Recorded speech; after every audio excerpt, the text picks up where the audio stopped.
प्रिय विद्यार्थियों नमस्कार। संस्कृत के इस कालांश में पुनः आप सबका स्वागत।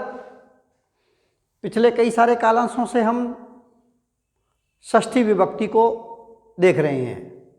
इसी क्रम में आज मैं आपके साथ इस कालांश में षष्ठी विभक्ति से संबंधित एक विधि सूत्र है, वह विधि सूत्र आपके साथ शेयर कर रहा हूँ। विधि सूत्र है तस्य च वर्तमाने।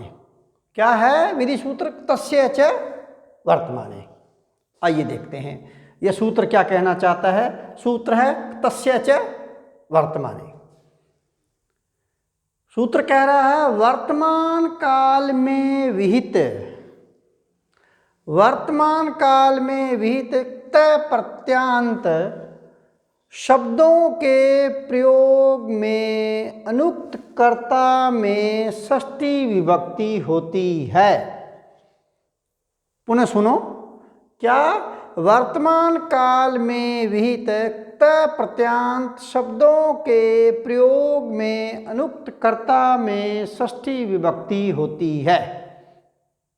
कहने का अभिप्राय यह है कि भूतकाल के वाचक तय प्रत्यांत शब्द का प्रयोग जब वर्तमान अर्थ में होता है तो अनुक्त कर्ता में षष्ठी विभक्ति हो जाती है, गौण कर्ता में षष्ठी विभक्ति हो जाती है। आपको पता ही होगा दो प्रत्यय हैं, तय तवतु प्रत्यय जो हैं ये दोनों जो हैं भूतकाल अर्थ में हैं। ठीक है, तो ये भूतकाल के प्रत्यय हैं, ये तय तवतु। तो ये जो तय प्रत्यय है ये भूतकालिक प्रत्यय है। जब भूतकाल के वाचक तय प्रत्यांत शब्द का प्रयोग जब वर्तमान काल के अर्थ में हो, ठीक है ना, जब वर्तमान काल के अर्थ में हो तो मित्रों अनुक्त कर्ता में गौण कर्ता में षष्ठी विभक्ति हो जाती है। ठीक है, और यही मैंने लिखा है कि वर्तमान काल में विहित तय प्रत्यांत शब्दों के प्रयोग में गौण कर्ता में षष्ठी विभक्ति होती है। मैं उदाहरण दे रहा हूं। उदाहरण है, प्रामाणिक उदाहरणों की बात करूंगा। प्रामाणिक उदाहरण है, प्रथम उदाहरण है अहम राज्ञ राज्ञाम व मतः।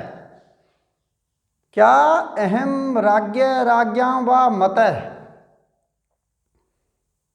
अहम राज्ञ राज्ञाम व मतः। देखिएगा, मुझे राजा मानते हैं या राजाओं के द्वारा मैं माना जाता हूं, मानित हूं। राजा मुझे मानते हैं। देखिएगा, ये वर्तमान काल में मानते हैं, वर्तमान काल में इस वाक्य का प्रयोग हुआ है, जबकि वाक्य में यहाँ पर मन धातु से तय प्रत्यय लगा हुआ है, मन धातु से तय प्रत्यय लगा हुआ है।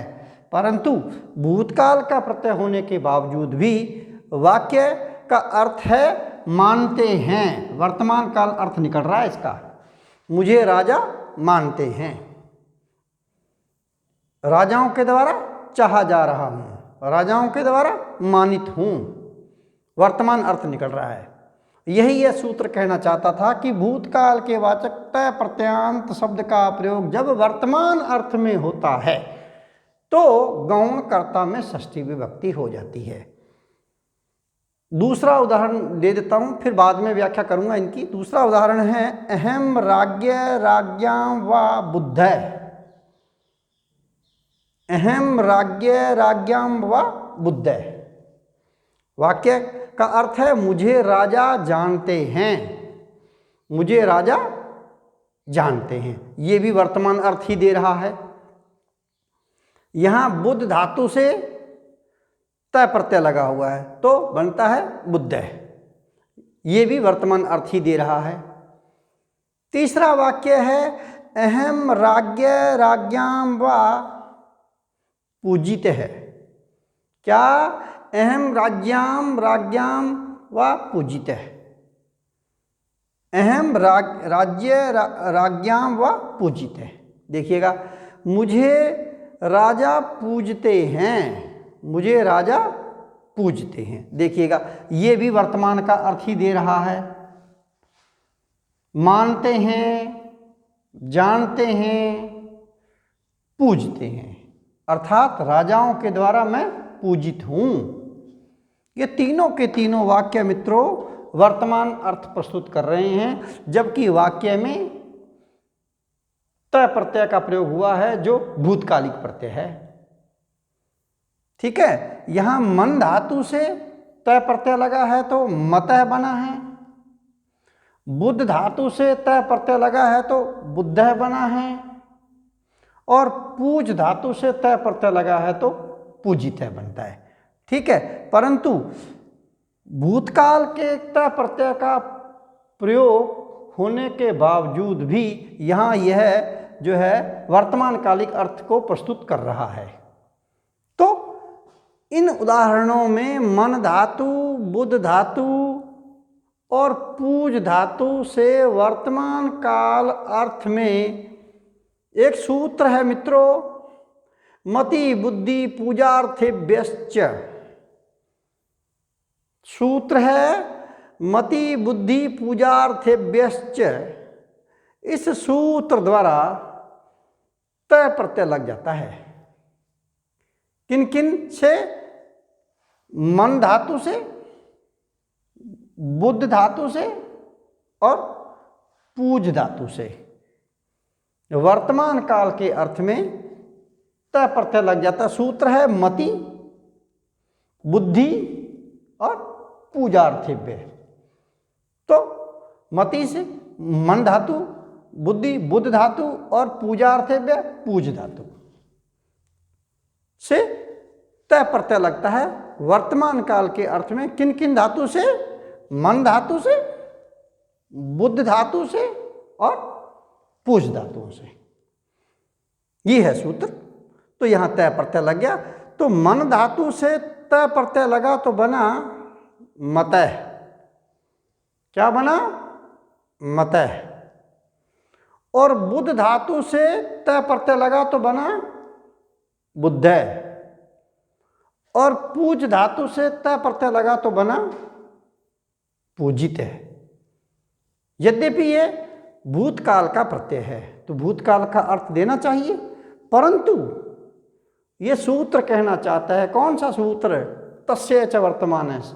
क्या कहना चाहता है? तस्य च वर्तमान, कि भूतकाल के वाचक तय प्रत्यांत शब्द का प्रयोग जब वर्तमान अर्थ में होता है तो गौण कर्ता में षष्ठी विभक्ति हो जाती है। देखिएगा, तो इस सूत्र से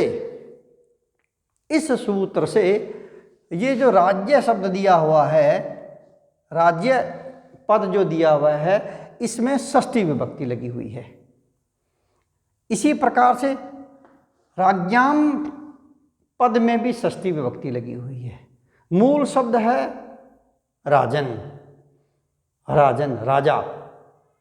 तो राजन शब्द से षष्ठी विभक्ति का एक वचन होता है राज्य। क्या होता है? राज्य। और षष्ठी विभक्ति का बहुवचन होता है राज्ञाम।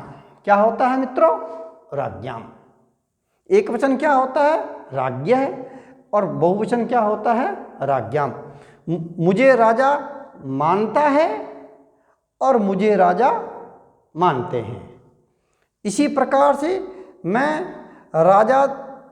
मुझे राजा जानता है, एक वचन के अर्थ में, षष्ठी एक वचन, और षष्ठी का बहुवचन। और मुझे राजा जानते हैं, एक वचन, षष्ठी का एक वचन, षष्ठी का बहुवचन। इसी प्रकार से अहम राज्ञ राज्ञाम व पूजित है। हाँ, मुझे राजा पूजता है, षष्ठी एक वचन, और मुझे राजा पूजते हैं। मैं राजाओं के द्वारा पूजनीय हूँ। ये तीनों के तीनों ये जो वाक्य हैं ये वर्तमान का अर्थ दे रहे हैं। तो तस्य च वर्तमाने, इस सूत्र द्वारा यदि तय प्रत्यय जो भूतकाल का अर्थ देता है, यदि वह वर्तमान काल का अर्थ दे तो, वर्तमान काल का अर्थ दे तो अनुक्त कर्ता में षष्ठी विभक्ति हो जाती है। तो इस सूत्र से राज्ञः पद में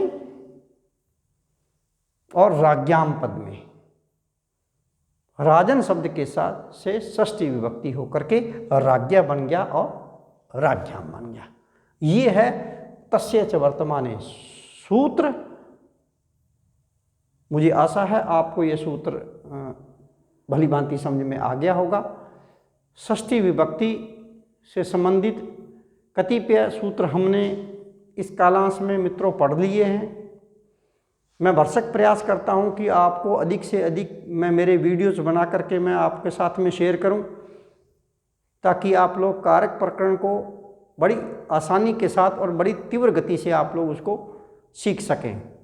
मैं भरसक प्रयास करता हूं कि जितना सरल हो सके उस सरल तरीके से कारक प्रकरण को आपके सम्मुख में प्रस्तुत करूं। यही मेरी कामना होती है कि आप लोग जल्दी से जल्दी कारक प्रकरण को आप लोग सीखिएगा, क्योंकि कारक प्रकरण मित्रों सब क्लासों में कारक प्रकरण लगा हुआ है। छठी क्लास से लेकर के 10वीं 8वीं 12वीं BA MA REET second grade school lecturer college lecturer, जहां आप देखेंगे वहां यह कारक प्रकरण महत्वपूर्ण भूमिका अदा करता है। तो आप लोग भरसक प्रयास कीजिएगा कि आप भी मेरे साथ साथ चलते जाइएगा, और जैसे जैसे मैं कारक प्रकरण आपको बताए जा रहा हूँ, कारक प्रकरण के सूत्र और उदाहरण आपको समझाए जा रहा हूँ, उन सब सूत्रों को आप लोग समझें, बार बार उनको पढ़ें, वाक्य में प्रयोग कर करके देखिएगा। और यदि आप लोगों को कहीं कोई सूत्र समझ में नहीं आ रहा है तो कृपया मुझे कमेंट जरूर करके बताइएगा कि गुरुजी आप यहाँ हम सुझाव देना चाहते हैं। अगले कालांश में मैं मित्रों षष्ठी विभक्ति से संबंधित नया सूत्र लेकर के मैं पुनः आपके साथ में मिलता हूँ। तब तक के लिए जय हिंद, जय भारत।